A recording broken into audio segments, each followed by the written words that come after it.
Hello and welcome. This is AYV International News from London with me, Mama Jajalo. It is a challenging end to the year in the United Kingdom, faced by a series of disappointing economic news. Commentators say inflation has jumped, the economy has stagnated, and consumer confidence surveys are extremely downbeat. Official figures show that the UK economy had zero growth between July and September. I do think that the course of interest rates, the path is downwards, but there is more uncertainty around. And so we had to weigh that up very carefully.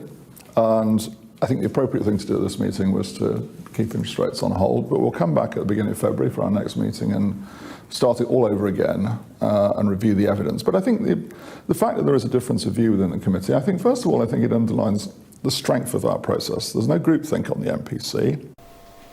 A survey by the Confederation of British Industry (CBI) found that firms are expecting to reduce both output and hiring.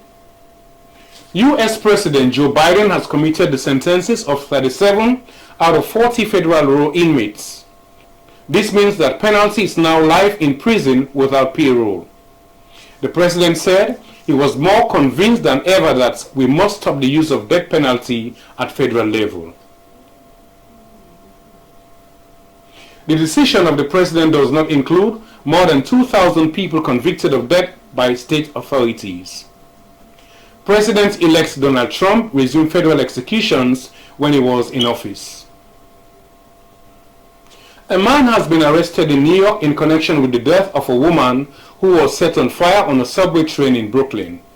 Police Commissioner Jessica Tisch described the incident as one of the most depraved crimes one person could possibly commit against another human being. She said the woman was on a stationary F train when she was approached by a man who used a lighter to ignite her clothing, which became fully engulfed in a matter of seconds. Although officers extinguished the flames, the victim died at the scene. Police are still working to establish a possible motive for the attack. Syria's de facto leader, Ahmed al-Shara, has called for unity and the need to build a single military force. The leaders meeting in Damascus with Turkish Foreign Minister Hakan Fidan. Turkey has called for sanctions on Syria to be lifted as soon as possible, adding that lifting of the long-standing sanctions was vital to allow the country's economy to recover after 13 years of conflict.